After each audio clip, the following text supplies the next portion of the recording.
Bien, chers amis, je remercie Dieu qui me ramène dans cette maison. Je remercie les frères bénédictins de Kergona de leur accueil chaleureux, fraternel. Je voudrais aussi vous remercier, vous tous qui êtes présents, pour l'honneur que vous me faites par votre présence. Et je demande au Seigneur qu'il ouvre vos cœurs pour entendre ce qu'il veut vous dire à travers ma voix. Le thème que je développerai est humanité, voie de sainteté. En guise d'introduction, je voudrais souligner le contexte d'hostilité et d'opposition radicale dans lequel est née Humanité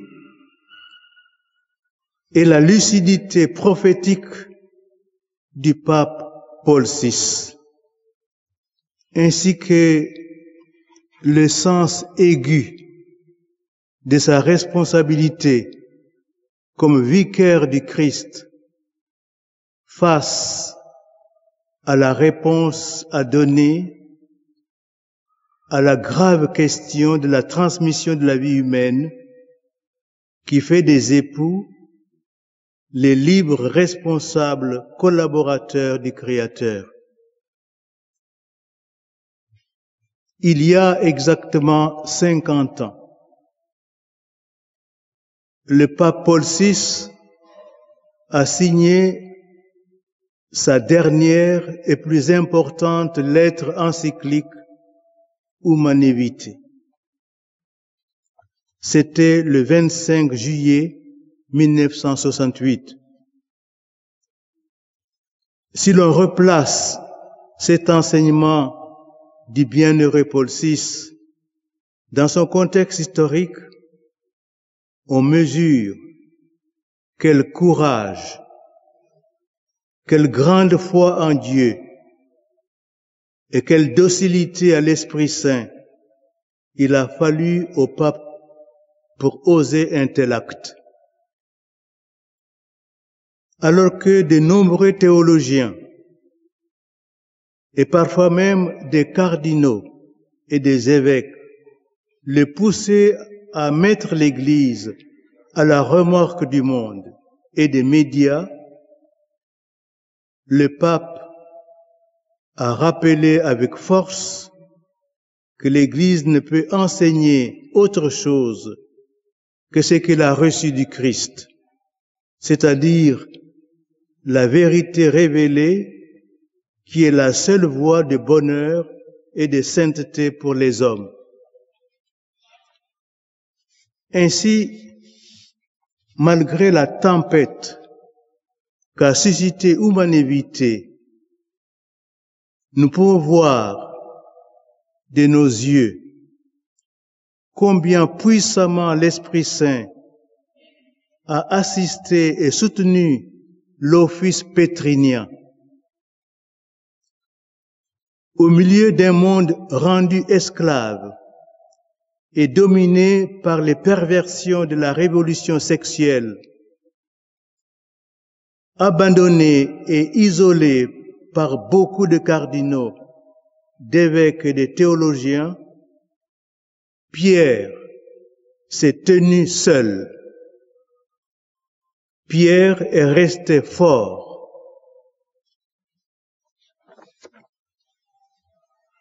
Proclamer la doctrine morale sur le mariage, telle qu'elle a été toujours proposée avec une constante fermeté par le magistère de l'Église, faire respecter la nature et les finalités de l'acte matrimonial et exposer avec clarté les liens indissolubles que Dieu a voulu et que l'homme ne peut rompre de son initiative entre les deux significations de l'acte conjugal, union et procréation, ont occasionné pour Paul VI une énorme souffrance, une solitude extrême. Il s'est senti abandonné de tous, spécialement de ceux qui lui étaient les plus proches. Il s'est senti rejeté, abandonné par tous, comme Jésus au Golgotha, mais profondément uni à Dieu. Voilà ce qu'il écrivait dans son testament intime à la période de l'apparition de Humanum Vitae. Ce qui fait le chef, c'est le cœur qui ne tremble pas, l'œil clair, l'ordre bref. C'est toujours le souci des autres et l'oubli de soi. Il faut que je prenne conscience que la position et la fonction qui sont les miennes sont désormais propres.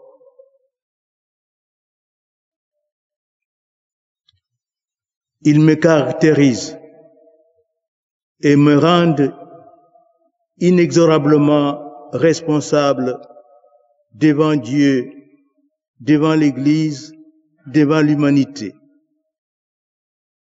La position est unique.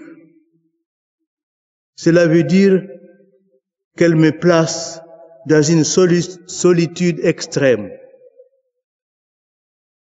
Elle était déjà grande auparavant. Maintenant, elle est totale et terrible. Elle donne le vertige. Comme une statue sur une flèche.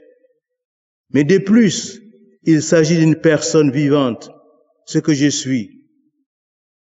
Rien, ni personne ne m'est proche. Je dois demeurer en moi-même, faire par moi-même, converser avec moi-même, délibérer et penser dans mon fort intérieur. Si la vie en communauté peut être une pénitence, celle-ci ne l'est pas moins. Jésus aussi fut seul sur la croix. Nous l'entendîmes dire, alors qu'il parlait à Dieu et qu'il exprimait sa désolation, « Mon Dieu, pourquoi m'as-tu abandonné ?» Il me faut même accentuer cette solitude.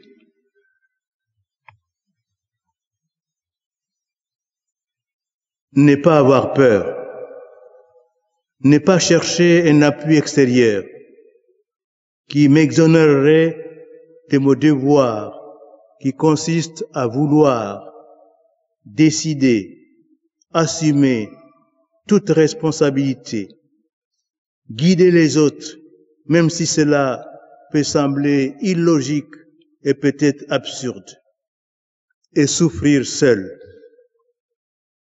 Les confidences consolatrices ne peuvent être que rares et discrètes. Le plus profond de mon être reste pour moi et Dieu. La conversation avec Dieu devient totale et incommunicable. Pour Paul VI, Humanum Vitae a été un moment de grande souffrance, de solitude absolue, mais une solitude habitée par Dieu et illuminée par la prière et l'assurance que Dieu était avec lui. C'est cette assurance d'être la voix de Dieu et l'écho du magistère pérenne de l'Église qui fait que non seulement Paul VI a réaffirmé la doctrine historique et apostolique, mais il s'est surtout montré immensément prophétique. 50 ans après sa publication, cet enseignement magistériel manifeste non seulement sa vérité immuable, mais il révèle également la clairvoyance avec laquelle le problème fut affronté. Les passages suivants de l'encyclique ne prévoyaient-ils pas exactement la perversion sexuelle que nous vivons aujourd'hui et la dictature des autorités gouvernementales nord-européennes libérales qui déstructurent et démolissent la famille, légalisent et promeuvent la contraception et l'avortement. C'est le passage numéro 17 des Humanes Vitae. Nous l'avons entendu ce midi au réfectoire.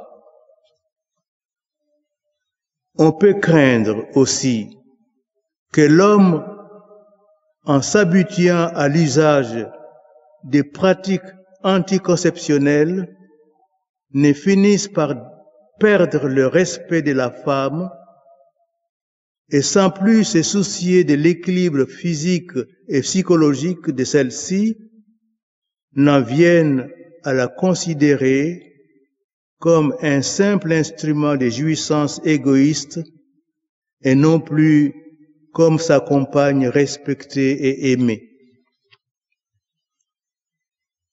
Il n'est pas besoin de beaucoup d'expérience pour connaître la faiblesse humaine et pour comprendre que les hommes, les jeunes en particulier, si vulnérables sur ces points, ont besoin d'encouragement à être fidèles à la loi morale et qu'il ne faut pas leur offrir quelques moyens faciles pour en éluder l'observance. Qu'on réfléchisse aussi à l'arme dangereuse que l'on viendrait à mettre ainsi aux mains des autorités publiques peu soucieuses des exigences morales.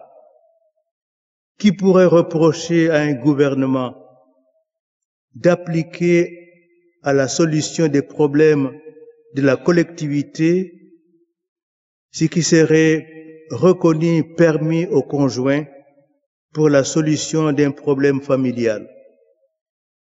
Qui empêcherait les gouvernants de favoriser et même d'imposer à leur peuple, s'ils les jugeaient nécessaires, la méthode de contraception estimée par eux la plus efficace? Et ainsi les hommes, en voulant éviter les difficultés individuelles, familiales ou sociales que l'on rencontre dans l'observation de la loi divine, en arriveraient à laisser à la merci de l'intervention des autorités publiques le secteur le plus personnel et le plus réservé de l'intimité conjugale. Paul VI n'a pas pu se taire. La grâce du successeur de Pierre lui a donné le courage de parler avec clarté et fermeté. Il n'a pas pu en faire autrement, car il en va de la révélation, du message du Christ et de la doctrine morale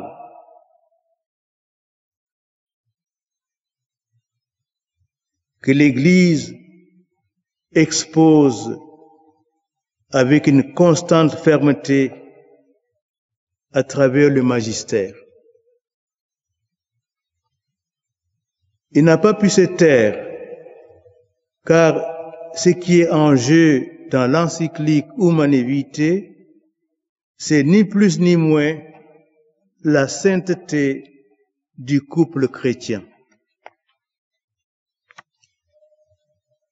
En résistant à la pression médiatique et mondaine, Paul VI a posé un acte prophétique. Non seulement parce qu'il a, en quelque sorte, anticipé les découvertes scientifiques les plus récentes sur la nocivité des contraceptifs chimiques pour la santé humaine, mais bien plus profondément parce qu'en portant la lumière de Dieu sur la vie conjugale, il a mis en valeur une voie de sainteté. Je voudrais aujourd'hui insister sur cet aspect de l'encyclique Humanae Vitae en la relisant en particulier à la lumière des grands textes de Saint Jean-Paul II qui en sont l'interprétation authentique. Il nous faut prendre conscience que Humanae Vitae n'est pas un simple document disciplinaire, une simple condamnation de la contraception. Beaucoup plus profondément, Humanae Vitae est une invitation à la sainteté conjugale, à une manière de vivre la vie de couple et la responsabilité des parents selon le dessein de Dieu. En cela, Paul VI est vraiment comme un prophète qui invite le peuple de Dieu à la conversion. Il nous invite, il vous invite, vous, foyer chrétien, à la communion avec Dieu. Le refus d'Humanae Vitae, la méfiance vis-à-vis de ces documents vient souvent d'une erreur de perspective. On entend souvent dire la règle de l'Église est dure. L'Église manque de miséricorde. Ou encore, la règle est impossible à observer dans les faits. Comme si Paul VI, en condamnant la contraception, avait arbitrairement décidé du permis et de l'interdit. Il y a là une erreur fondamentale. Paul VI n'a pas un beau jour décidé d'interdire la contraception par pur caprice ou volonté d'imposer une opinion personnelle. C'est vraiment après 4 longues années d'études, de réflexion, de consultation, de lecture de documents scientifiques de qualité sur la question, après avoir longuement prié et s'être totalement livré à l'Esprit Saint, ému par le sentiment aigu de sa grave responsabilité de père et de pasteur devant Dieu, devant l'Église et devant l'humanité, absolument fidèle à la foi catholique et docile au magistère pérenne de l'Église, que Paul VI a pris la décision d'expliquer les circonstances et les raisons qui l'ont motivé à rappeler l'enseignement ferme de l'Église. Voilà ce qu'il dit lui-même en présentant l'encyclique Humanae Vitae à l'audience générale du 31 juillet 1968. Je cite, « Ce document pontifical n'est pas seulement la déclaration d'une loi morale négative, c'est-à-dire l'interdiction de tout acte se proposant de rendre impossible la procréation. Mais il est surtout la présentation positive de la morale conjugale par rapport à sa mission d'amour et de fécondité dans une vision intégrale de l'homme et de sa vocation naturelle et terrestre, mais aussi surnaturelle et éternelle. Ce document est encore la clarification d'un chapitre fondamental de la vie personnelle, conjugale, familiale et sociale de l'homme. Mais il n'est pas l'exposé complet de tout ce qui a trait à l'être humain dans le domaine du mariage, de la famille, de l'honnêteté des mœurs, domaine immense sur lequel le magistère de l'Église pourra et devra sans doute revenir avec un dessein plus ample, organique et systématique. Cette encyclique répond à des questions, à des doutes, à des tendances, au sujet desquelles, on le sait, la discussion a été assez large et vive ces derniers temps, et à laquelle nous nous sommes fortement intéressés de par notre fonction pastorale et doctrinale. Nous ne parlerons pas maintenant de ce document, d'abord à cause de la délicatesse et de la gravité de son sujet qui nous semble dépasser la simplicité de ce discours hebdomadaire.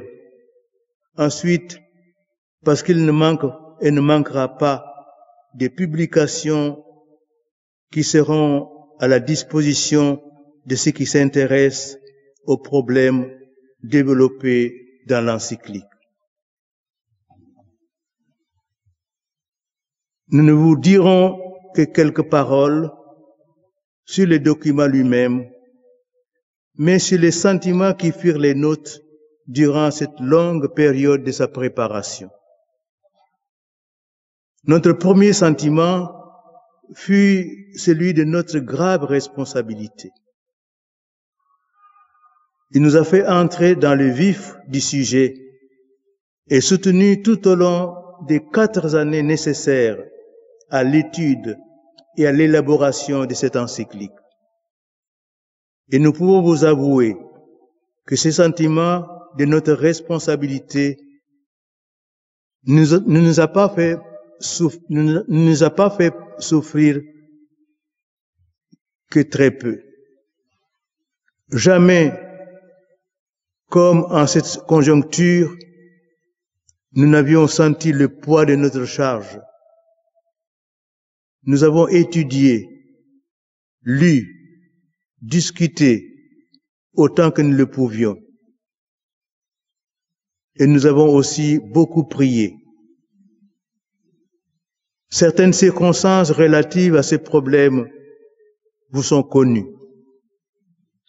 Nous devions répondre à l'Église, à l'humanité entière.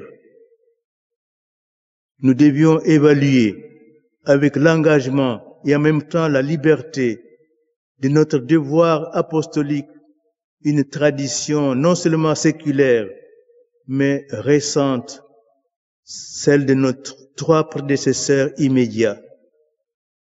Nous étions obligés de faire nôtre l'enseignement du Concile que nous avions nous-mêmes promulgué.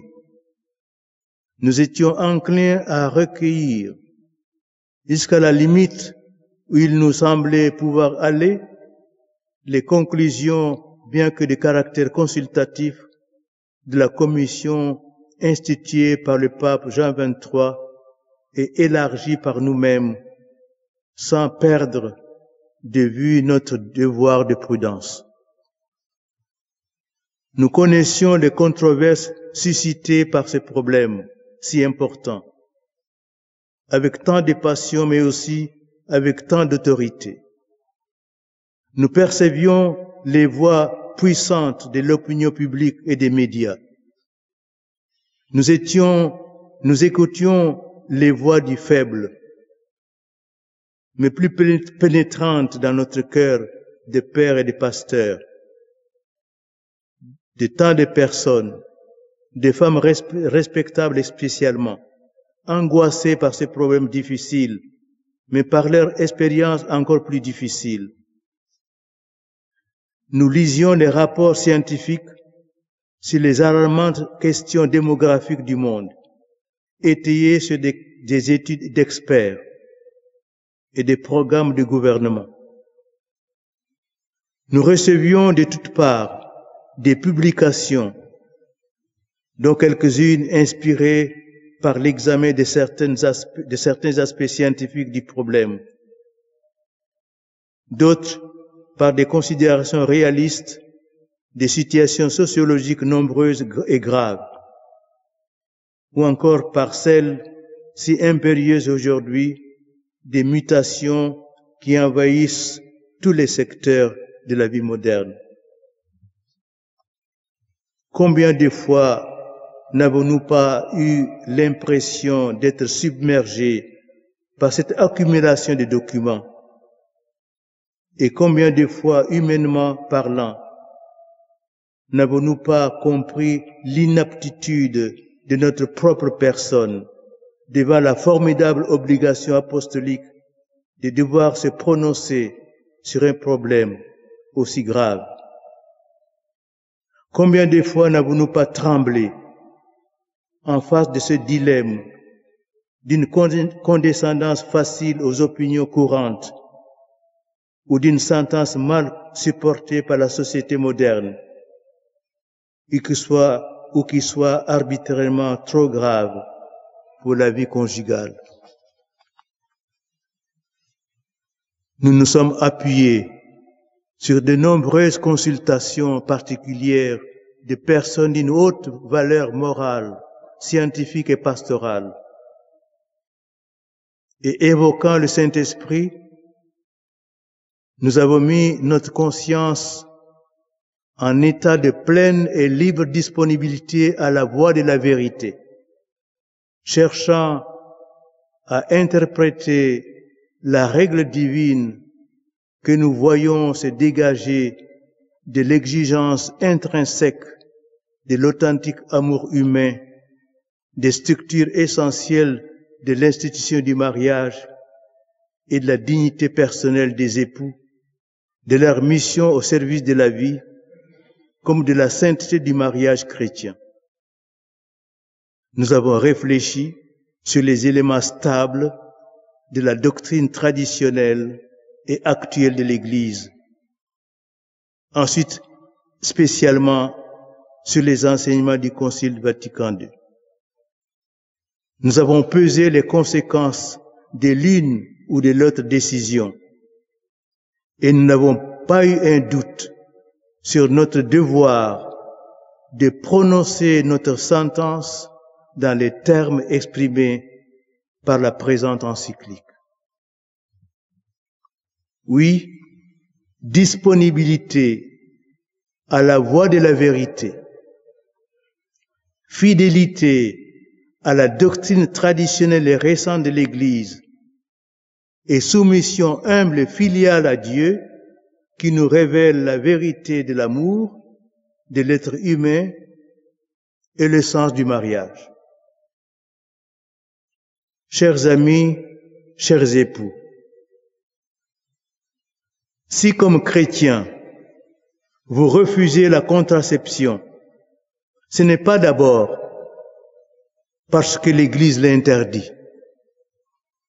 C'est plutôt parce que vous savez, par l'enseignement de l'Église, que la contraception est intrinsèquement un mal, c'est-à-dire qu'elle détruit la vérité de l'amour et du couple humain. Elle réduit la femme à n'être qu'un objet de plaisir et de jouissance, toujours disponible à tout instant et en toutes circonstances aux pulsions sexuelles de l'homme. Cela me semble très important.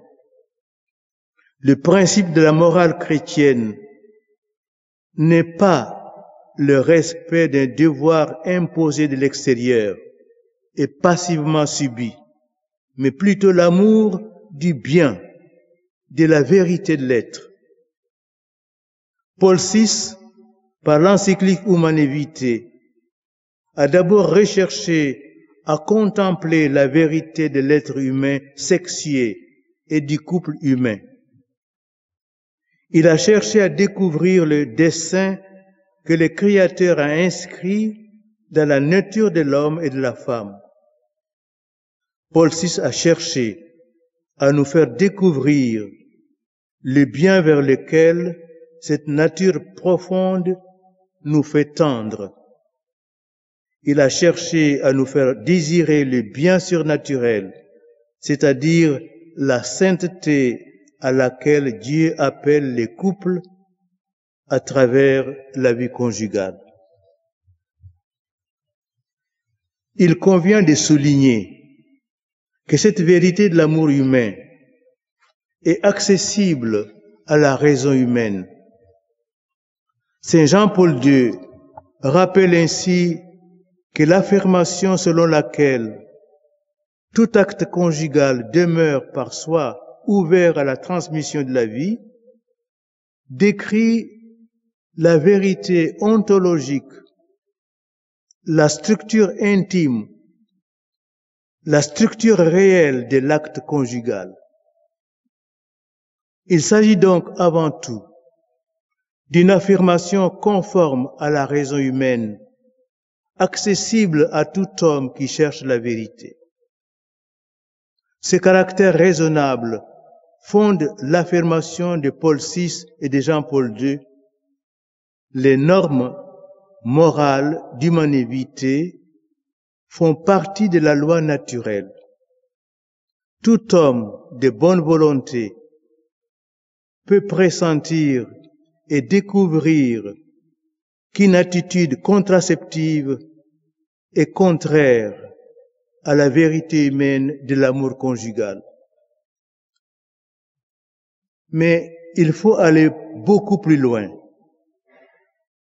En effet, Saint Jean-Paul II affirme avec force que la norme morale formulée dans Humanae Vitae fait partie de la révélation divine.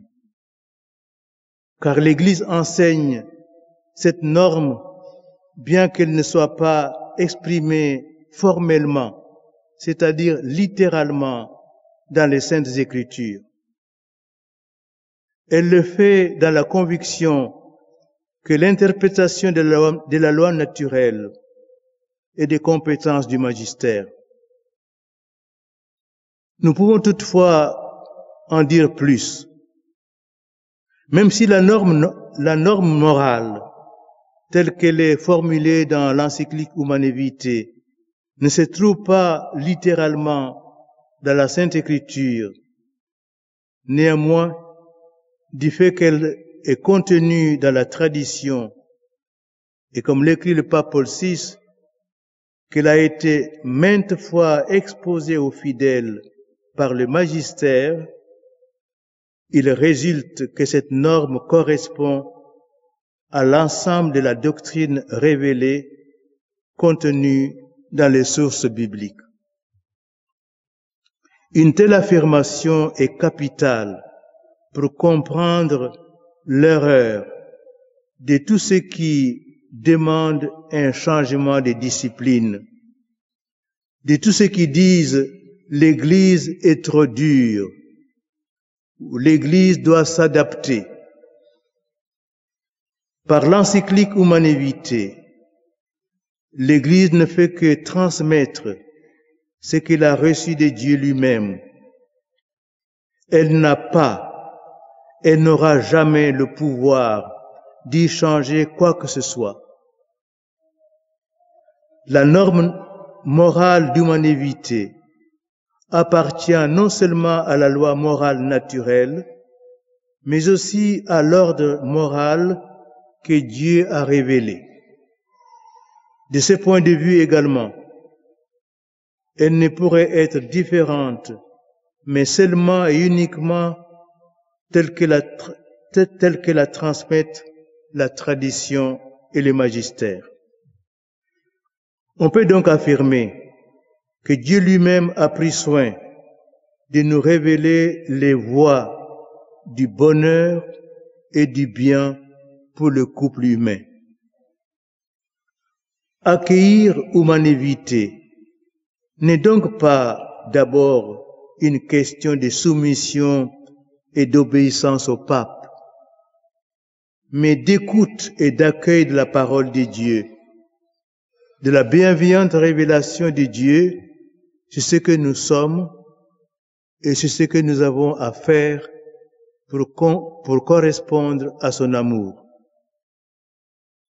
L'enjeu est en fait celui de notre vie théologale, de notre vie de relation avec Dieu. Les cardinaux, les évêques et les théologiens qui ont rejeté l'humanité et incité les fidèles à la rébellion contre l'encyclique se sont donc mis délibérément et publiquement en lutte contre Dieu lui-même. Le plus grave, c'est qu'ils invitent les fidèles à s'opposer à Dieu. Ces rappels vont nous permettre d'écarter 3 erreurs à propos d'humanité. La première erreur se situe chez les fidèles et les époux en particulier. Certains pourraient avoir l'impression que l'Église leur impose un poids insupportable, un fardeau trop lourd qui viendrait peser sur leur liberté. Chers amis, une telle idée est fausse. L'Église ne fait que transmettre la vérité reçue de Dieu et connue par la raison. Or, il n'y a que la raison qui rend libre. Il n'y a que la vérité qui rend libre. Chers amis, chers couples qui vivez de cette vérité, vous devez témoigner auprès des autres. Vous aussi, vous êtes des prophètes. Il faut dire combien le refus des pratiques et de la mentalité contraceptive libère le couple des pesanteurs de l'égoïsme. Une vie selon la vérité de la sexualité humaine libère de la peur. Elle libère les énergies de l'amour. Elle rend heureux. Vous qui les vivez, dites-le, écrivez-le, témoignez. C'est votre mission de laïc. L'Église compte sur vous. Elle vous confie cette mission. Vous devrez donc témoigner du fait que l'encyclique Humanae Vitae ne doit pas être reçue avec une obéissance qui ne serait que matérielle et doit être reçue avec intelligence et l'assentiment du cœur. L'intelligence doit s'approprier la vérité qui s'y est contemplée et développée. Le cœur doit désirer le bien proposé à notre amour. Recevoir Humanae Vitae ne revient donc pas à matériellement et systématiquement avoir de nombreux enfants. Non. Cela veut tout simplement dire s'ouvrir généreusement et largement à la vie et accueillir autant d'enfants que votre santé, votre amour et vos moyens vous le permettent, avec un grand et simple acte de reconnaissance et de gratitude à Dieu.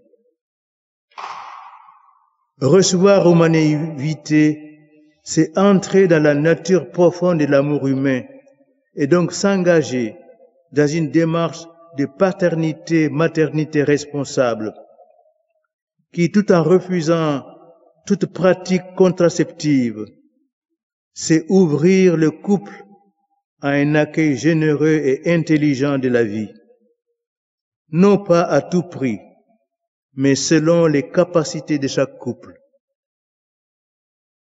Sachant parfois, si des circonstances justifiées le réclament, espacer les naissances en utilisant l'alternance des périodes de fertilité, toujours pour mieux protéger l'amour conjugal et familial. La deuxième erreur à éviter se trouve chez les théologiens et les moralistes. Je voudrais ici, avec force, reprendre les paroles même de Jésus. Gardez-vous des faux prophètes.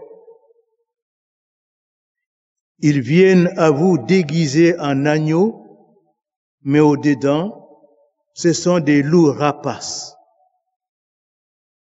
Ces gens-là, dit saint Paul, sont des faux prophètes, des faux apôtres, des faussaires, camouflés en apôtres du Christ. Rien d'étonnant à cela. Satan lui-même se camoufle en ange de lumière, mais leur fin sera conforme à leurs œuvres. Oui, gardez-vous de ceux qui vous disent que tant que l'intention générale du couple est droite, des circonstances pourraient justifier le choix des moyens contraceptifs. Chers amis, de tels propos sont mensongers. Ceux qui vous disent ou vous enseignent de telles aberrations falsifient la parole de Dieu. Ils ne parlent pas au nom de Dieu. Ils parlent contre Dieu et contre l'enseignement de Jésus.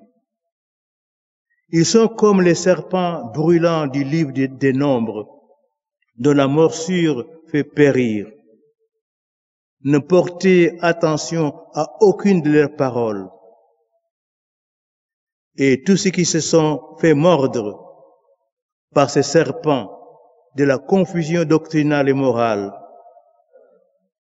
n'ont qu'une chose à faire, imiter le peuple d'Israël, courir vers le salut, le regard fixé sur le serpent d'airain, Jésus-Christ, suspendu sur l'étendard de la croix, pour qu'il reste en vie. Oui, regardez Jésus, écoutez-le, n'obéissez qu'à lui seul, il est le seul maître. Quand on vous dit, il y a des situations concrètes qui peuvent justifier un recours au contraceptif, on vous ment. On vous prêche une doctrine frélatée.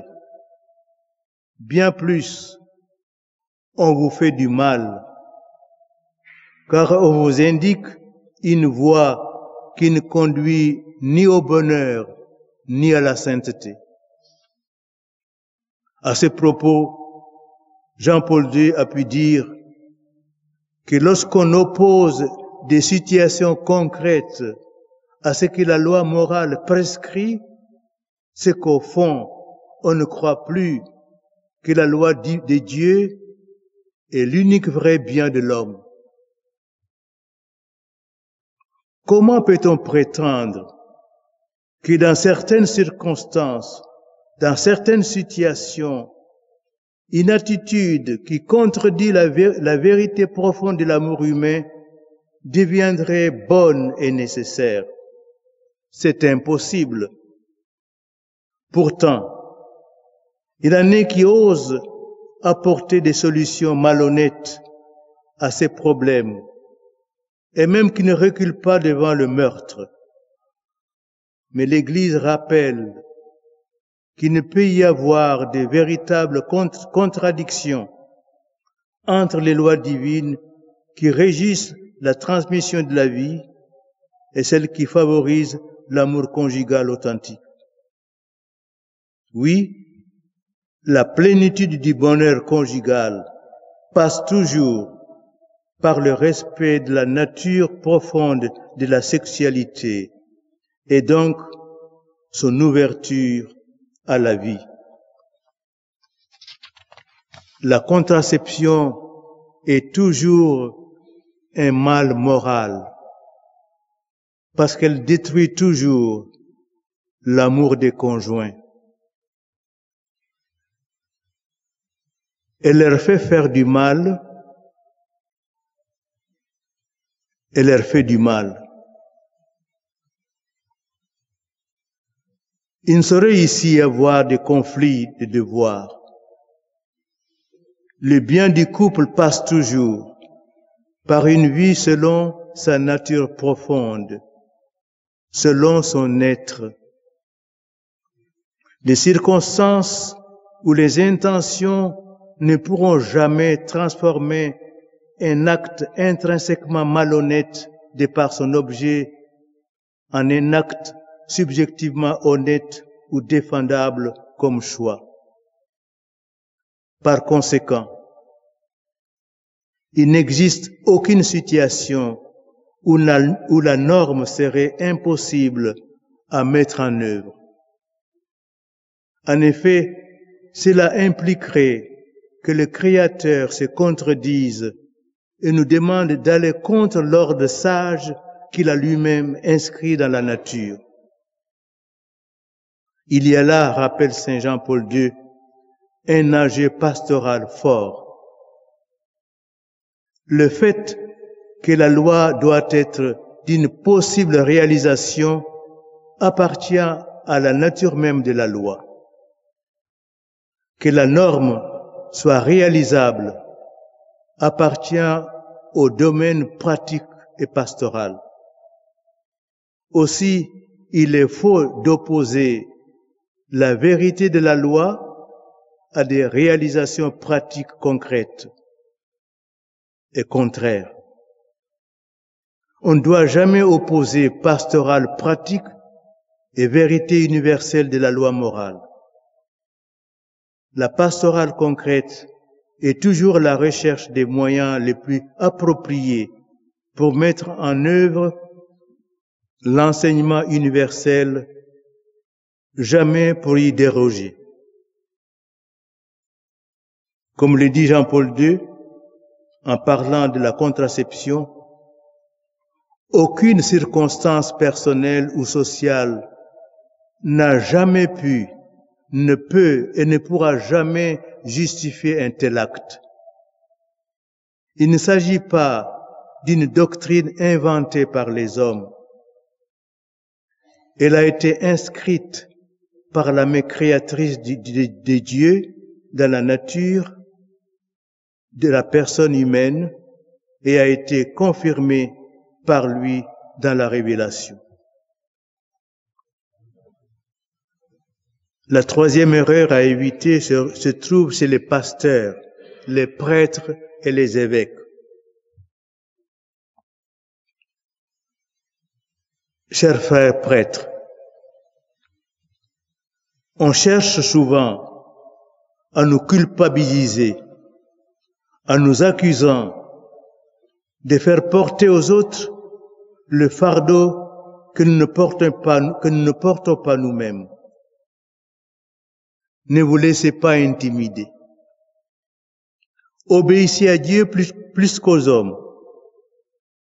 Si vraiment humanité est la charte d'une vie conjugale menée selon la vérité profonde de la sexualité humaine, alors nous n'imposerons aucun fardeau Au contraire, en prêchant l'humanité, nous annonçons la bonne nouvelle. Nous annonçons la sainteté conjugale. Comment nos cœurs de prêtres pourraient-ils priver les âmes de cette voie royale de la sainteté conjugale? Comment pourrions-nous proposer une forme de sainteté au rabais, inaboutie? Non. Comme dit le pape Paul VI, ne diminuez en rien la salutaire doctrine du Christ est une forme éminente de charité envers les âmes. Et s'adressant aux évêques, le bienheureux pape continue. Travaillez avec ardeur et sans relâche à la sauvegarde et à la sainteté du mariage, pour qu'il soit toujours davantage vécu dans toute sa plénitude humaine et chrétienne. Considérez cette mission comme l'une de vos plus urgentes responsabilités dans le temps présent.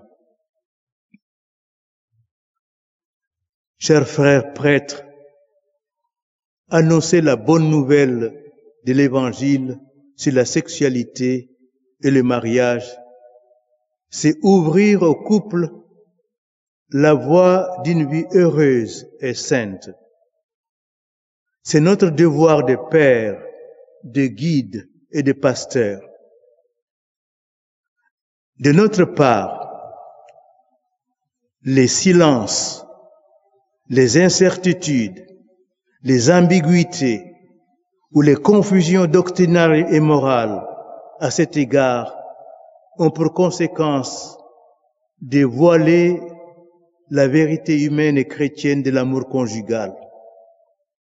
Il est très dommage qu'aujourd'hui beaucoup d'évêques et de prêtres se plaisent à émettre des opinions confuses sur des questions graves concernant le mariage et la morale chrétienne. Par amour paternel pour les époux, par zèle missionnaire, par générosité dans l'évangélisation, n'ayons pas peur de prêcher et d'annoncer cette bonne nouvelle. Même si nous devons souffrir les attaques, le mépris, la solitude et les moqueries, proclamons la vérité de l'Évangile.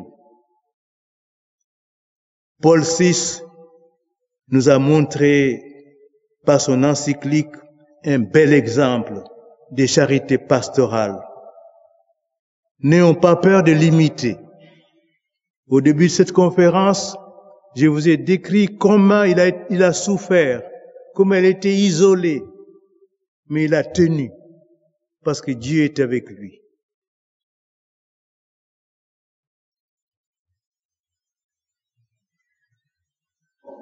Notre silence serait complice et coupable. N'abandonnons pas les couples aux sirènes trompeuses de la facilité. Remarquons d'ailleurs que notre célibat est un gage de crédibilité. Si nous vivons en vérité la joie d'une vie donnée dans la continence totale pour le royaume des cieux, nous pouvons prêcher la joie d'une vie d'époux donnée dans la fécondité responsable et dans la générosité de la continence périodique quand cela est nécessaire. Bien entendu, plus nous prêchons avec force la vérité, plus nous aurons accompagné les personnes avec patience et bonté.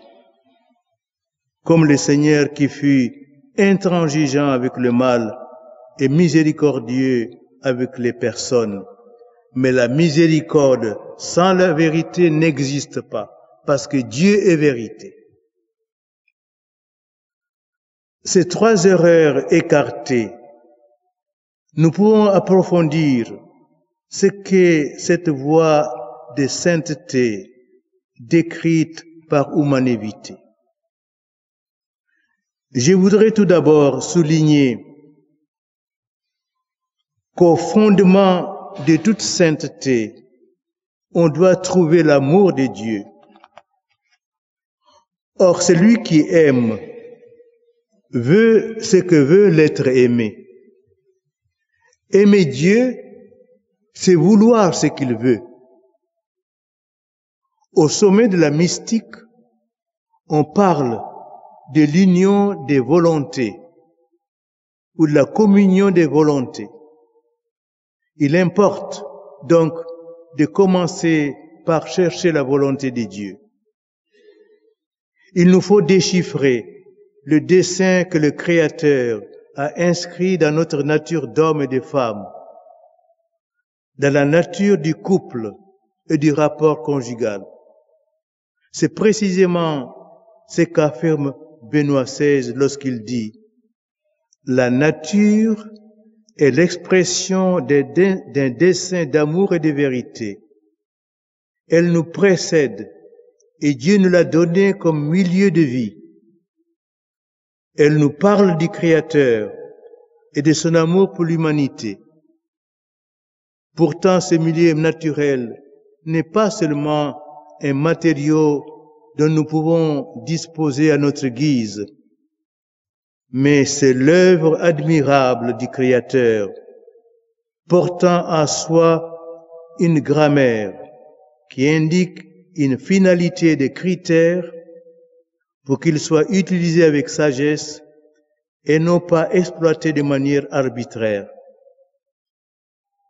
Ce travail de sagesse pour comprendre le dessein divin, la volonté inscrite par Dieu dans l'ordre des choses, a été initié par Paul VI et magnifiquement amplifié par Saint Jean-Paul II. Il ouvre pour les époux la voie d'une spiritualité de communion avec le projet du Créateur. Paul VI encourage ainsi les couples à conformer leur conduite aux intentions créatrices de Dieu. Il y a dans cette volonté d'épouser l'intention créatrice une véritable voie d'union théologale à Dieu, en même temps que de justes réalisations de soi. C'est vraiment aimer Dieu que d'aimer ce que sa sagesse a inscrit dans ma nature. Et cela ouvre à un juste et réaliste amour de soi. En effet, comme dit Benoît XVI, nous vivons de manière juste si nous vivons selon la vérité de notre être, c'est-à-dire selon la volonté de Dieu. Car la volonté de Dieu ne constitue pas pour l'homme une loi imposée de l'extérieur qui le force, mais la mesure intrinsèque de sa nature, une mesure qui est inscrite en lui et fait de lui l'image de Dieu, et donc une créature libre. Si nous vivons contre l'amour et contre la vérité et contre Dieu, alors nous nous détruisons réciproquement et nous détruisons le monde. Alors nous ne trouverons pas la vie, mais nous faisons le jeu de la mort. Tout cela est raconté à travers des images immortelles dans l'histoire de la chute originelle et de l'homme chassé du paradis terrestre. On pourrait trouver ici une application profonde et mystique de ce que le pape François appelle la conversion écologique. En effet, nous sommes invités à renoncer à une conception selon laquelle l'homme devrait posséder la nature et même sa propre nature, dans une logique de domination et de manipulation par la technique. Pourquoi vouloir changer sa nature? Pourquoi la violer en la manipulant? Nous n'avons pas à manipuler, nous n'avons pas à nous manipuler pour nous réaliser selon nos sentiments ou selon nos tendances et différemment de ce que Dieu a fait de nous. Il nous a créés à son image et à sa ressemblance. Hommes et femmes, il nous a créés. Nous nous détruisons si nous voulons nier ou refuser d'être nés hommes ou femmes en décidant de mutiler notre nature humaine de femme. Au contraire, nous devons entrer dans une logique de réception de la nature, de notre propre nature, comme un cadeau, un don gratuit du Créateur qui nous révèle quelques parcelles de son infinie sagesse. Dès lors, nous n'avons pas à dominer ou à manipuler arbitrairement la nature, notre propre nature, mais comme dit le pape François, à l'accompagner, à se plier aux possibilités qu'elle offre. Il s'agit de recevoir ce que la réalité naturelle permet de soi, comme en tendant la main, car à travers notre nature, celui qui nous tend la main et se révèle, c'est l'auteur de la nature, c'est-à-dire le Créateur. Comme le dit le pape Jean-Paul II, le caractère vertueux du comportement qui s'exprime dans la régulation naturelle de la fécondité est fonction non pas tant de la fidélité à une loi naturelle, impersonnelle, mais plutôt à la personne du Créateur, origine et seigneur de l'ordre qui se manifeste dans la nature et dans la loi naturelle. En lui soumettant notre intelligence et notre cœur, nous entrons véritablement en communion d'intention avec lui. Cela nous permet de préciser encore la réalité de cette voie de sainteté mise en valeur par humanité. Il ne s'agit pas de respecter seulement matériellement un ordre biologique, mais bien de conformer toute sa vie à l'ordre du Créateur.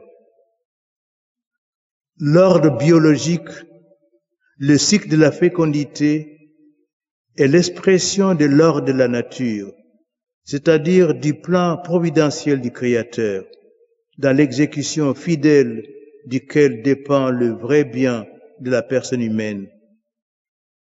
Mais ce plan du Créateur ne se réduit pas à la régularité biologique. La fidélité à l'ordre de la création comprend bien davantage. La fidélité au plan de Dieu suppose l'exercice d'une paternité-maternité responsable qui s'exprime à travers une utilisation intelligente du rythme de la fécondité. Elle suppose une collaboration entre les époux, une communication, des choix communs et libres, posés en conscience, éclairés par la grâce et la prière persistante, fondés sur une générosité foncière pour décider soit de donner la vie, soit pour des justes motifs de repousser à plus tard une naissance. Elle suppose une vraie charité conjugale, une véritable tempérance et maîtrise de soi, surtout s'il faut limiter les unions conjugales aux périodes infécondes. Bref, il s'agit de tout un art de vivre, d'une spiritualité, d'un mode proprement conjugal de sainteté. Comme le notait le pape Paul VI, cette discipline apporte à la famille des fruits de sérénité et de paix. Elle facilite la solution d'autres problèmes. Elle favorise l'attention à l'autre conjoint, aide les époux à bannir l'égoïsme, ennemi du véritable amour, et approfondit le sens des responsabilités. Souligner cet aspect permet de lever une équivoque. On parle parfois des méthodes naturelles de régulation des naissances. Nombreux sont ceux qui croient que ces méthodes sont naturelles parce qu'elles ne font pas appel à un procédé artificiel, chimique ou mécanique. Ce n'est pas tout à fait juste. Comme le souligne le pape Jean-Paul II, la réduction à la seule régularité biologique détachée de l'ordre de la nature, c'est-à-dire du plan du Créateur, est une déformation de la pensée authentique de l'encyclique Humanae Vitae.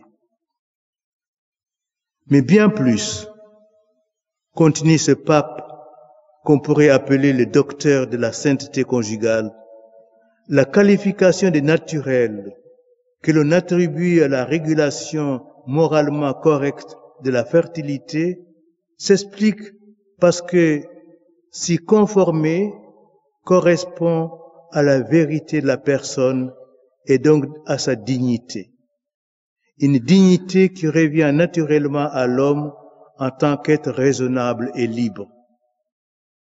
Être raisonnable et libre, l'homme peut et doit examiner avec perspicacité ce rythme biologique qui appartient à l'ordre naturel.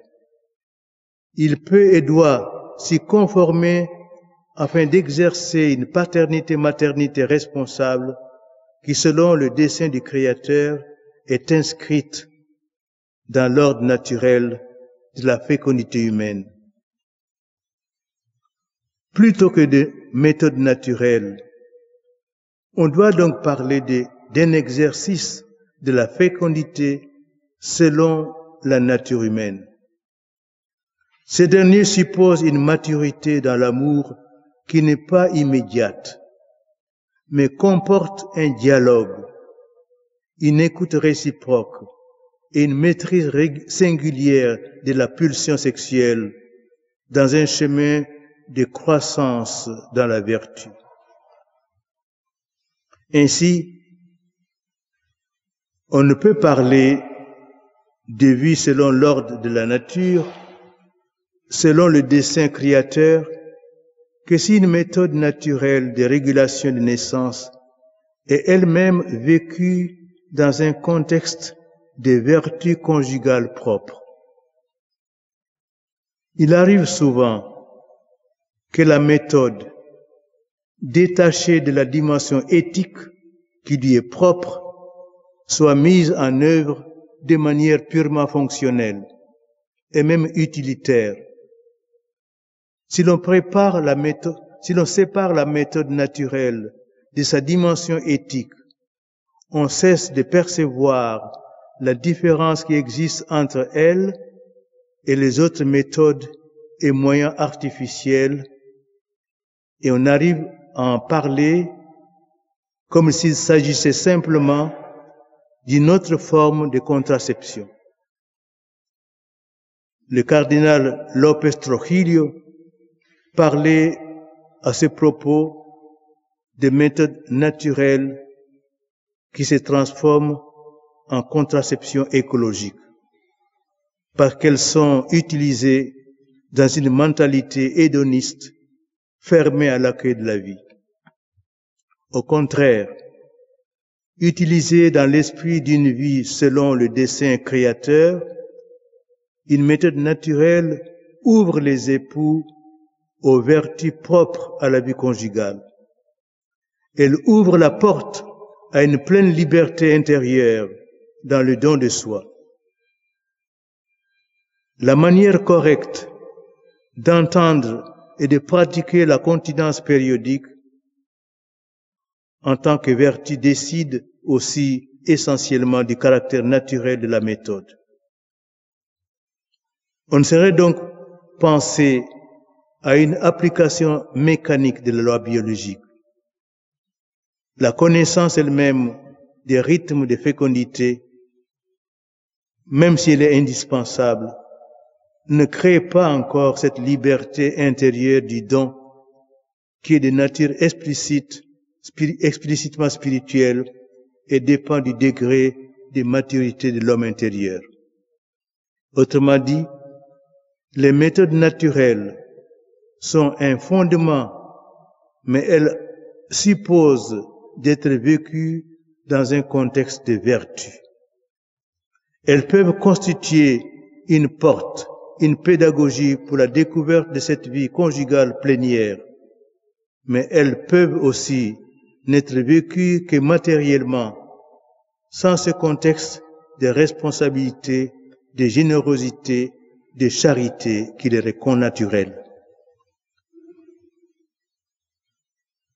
On doit aller plus loin et affirmer qu'au fond, les méthodes naturelles ouvrent la voie et requièrent une vraie spiritualité conjugale. Cette spiritualité, cette vie de relation avec Dieu, trouve sa pleine réalisation sous l'influence particulière d'un don du Saint-Esprit, le don de la piété. La piété est ce don qui nous fait tout recevoir de Dieu comme d'un Père, avec respect et reconnaissance. Jean-Paul II souligne que l'on ne peut pleinement comprendre la vraie signification nuptiale de toutes les manifestations d'affection qui constituent la trame de la persistance de l'union conjugale sans cette compréhension spirituelle qui est le fruit fondamental du don de l'Esprit qui pousse la personne à respecter l'œuvre de Dieu.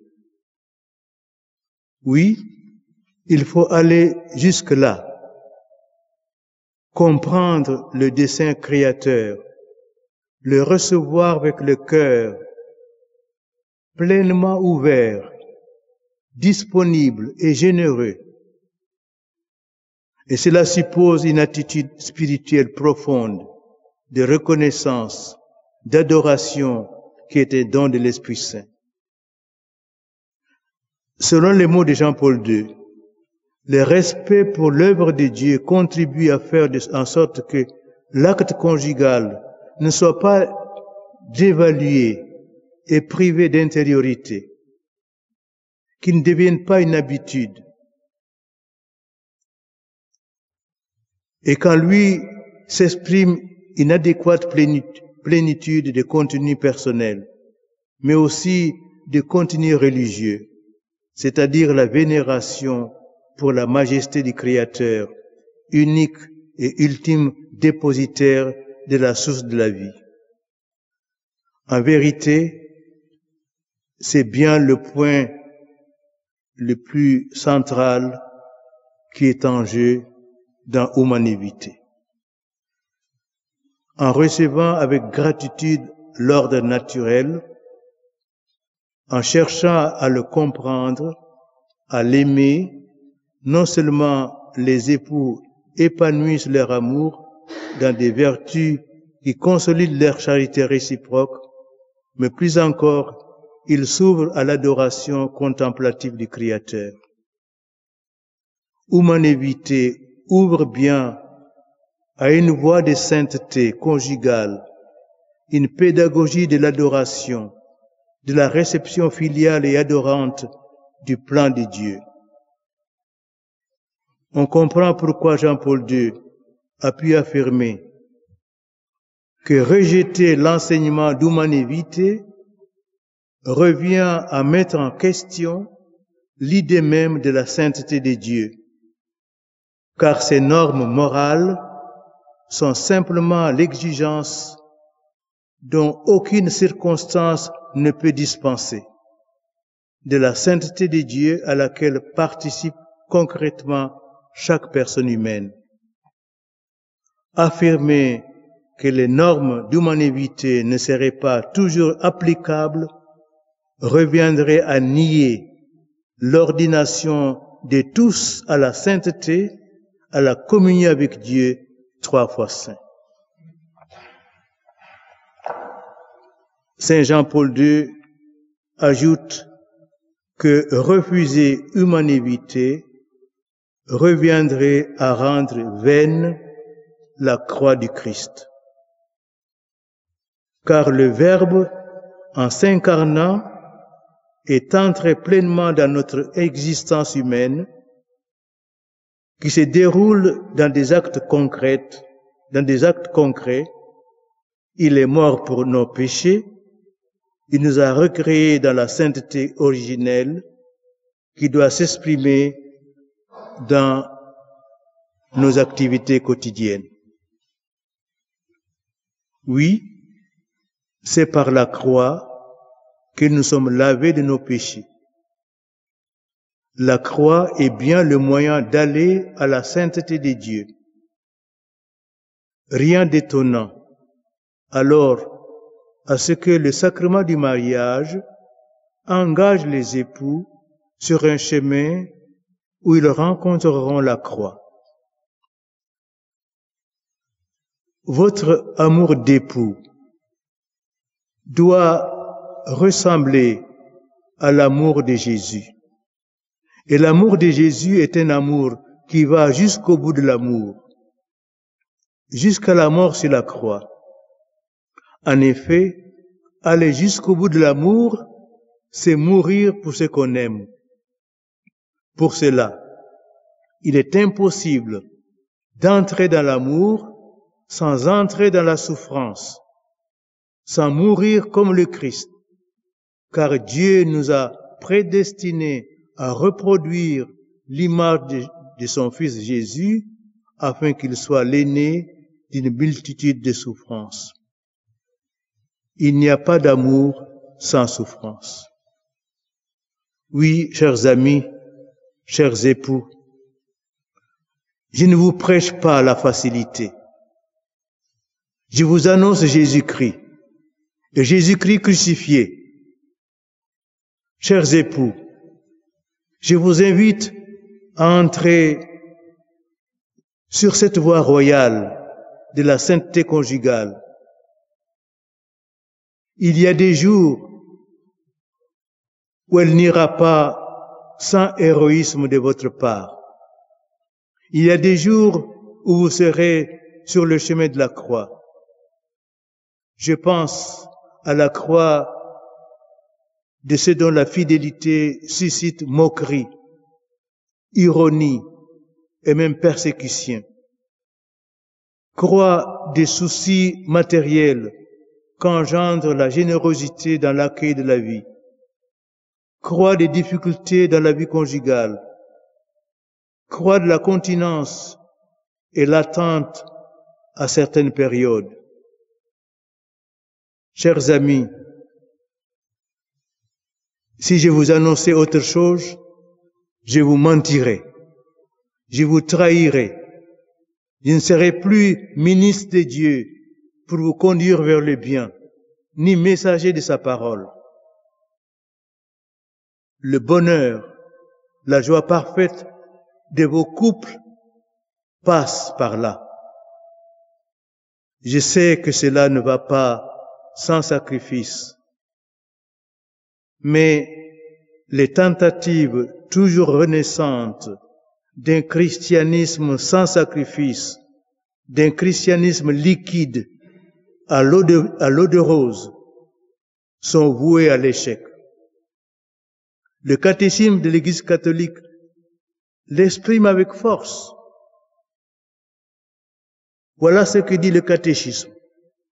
C'est en suivant le Christ, en renonçant à eux-mêmes, en prenant leur croix sur eux, que les époux pourront comprendre le sens originel du mariage et le vivre avec l'aide du Christ. Cette grâce du mariage chrétien est un fruit de la croix du Christ, source de toute vie chrétienne, nous ne pouvons pas faire l'économie de la croix. Le calvaire est le point le plus haut du monde, d'où nous pouvons tout voir avec les yeux du Christ et donc comprendre ce qu'est l'amour véritable. Aussi, comme le rappelait Jean-Paul II, les époux sont pour toute l'Église le rappel permanent de ce qui est advenu sur la croix. C'est pour cela que les foyers chrétiens sont des lieux d'amour total, des lieux de joie et de bonheur, car ce qui est arrivé sur la croix, c'est tout à la fois la plénitude de la souffrance et la victoire sur la mort, le sacrifice parfait et la joie la plus grande, la conséquence du péché et la consommation de la sainteté. La famille est un lieu d'immense bonheur parce que c'est un lieu d'amour total, profond et incomparable. Donc un lieu au centre duquel se dresse la croix, source de tout amour. Parlant du sacrifice du mariage, Saint Paul s'exclame, « Ce mystère est grand, il s'applique au Christ et à l'Église. » Chers époux chrétiens, l'Église vous confie un immense trésor. Elle vous demande d'être les témoins de l'amour même dont Jésus a aimé l'humanité. Oui, aimez-vous comme le Christ a aimé l'Église. Il s'est livré pour elle. C'est votre mission, c'est votre vocation. Aimez comme le Christ jusqu'à la croix. Votre mission est belle. Merci de ce que vous êtes au milieu de nous. Merci, chère famille, du témoignage que vous donnez par votre vie et votre bonheur. Le sourire sur les visages de vos enfants est la meilleure manière que vous avez de témoigner de votre bonheur. Vous êtes les plus beaux fleurons de la couronne de l'Église. Vous êtes l'avenir de l'Église. Vous êtes l'avenir de votre pays. L'Église vous aime. Je vous remercie de votre attention et surtout de votre patience indulgente à m'écouter. Et avec vous, je remercie Dieu. Je remercie Dieu le Père Tout-Puissant qui nous a donné Paul VI à un moment crucial de notre histoire et de l'avoir éclairé et soutenu. Dieu est toujours fidèle, même quand une grande partie de la hiérarchie de son Église lui est infidèle et excelle dans la confusion et le désordre pour des avantages humains. Comme le disait Benoît XVI à l'occasion du 40e anniversaire de Humanité il y a 10 ans, ce qui était vrai hier reste également vrai aujourd'hui. La vérité exprimée dans Humanité ne change pas. Que Dieu protège l'Église et que l'Église protège les familles et le monde. Je vous remercie.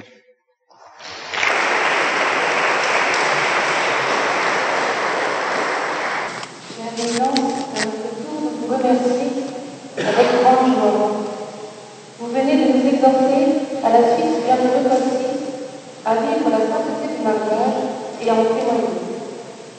La réflexion d'humanité dans les paroisses et diocèses continue d'être très difficile. Nous vivons un apostolat marqué par la mort. Les difficultés et les épreuves existent aussi aussi au sein de nos propres familles. Pourtant, nous témoignons, parce que nous l'avons découvert, nous ne pouvons plus nous taire, qu'humanité est source de guérison, de joie et d'espérance. L'accueil, la prière, le soutien des moines de Caboulon, du Père Prieur, votre venue et vos mots, éminence en ce lieu, sont des cadeaux précieux pour nous, foyer moniteur de la révélation naturelle de naissance du centre de France. Permettez-moi d'ajouter un remerciement un peu moins conventionnel. Un remerciement qui, à l'aspect prophétique, associe l'aspect providentiel, non seulement d'humanité, mais aussi de notre venue. Il y a 50 ans, la contraception hormonale et sa promesse sur la prétendue émancipation des femmes n'en étaient qu'à ses prémices. En France, il y a encore quelques années, plus de 80% des femmes en âge de procréer étaient sous contraception hormonale. Quelques scandales sanitaires ont abaissé ce chiffre qu'à 70%.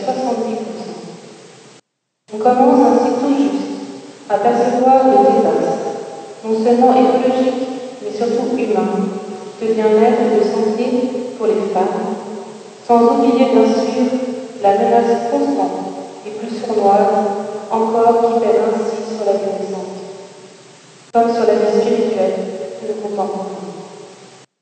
Pour expliquer à mes enfants votre rôle dans l'Église, je vous ai décrit, vous pardonnerez, comme le chef du cycle liturgique.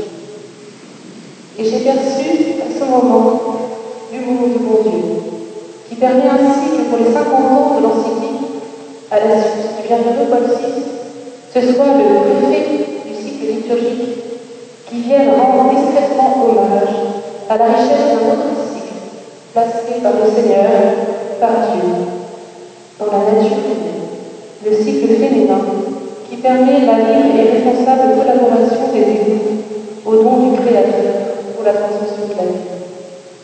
Aujourd'hui, chers vivants, les femmes et les enfants d'abord, mais aussi les hommes, vous remercient et vous assurent de leur prière.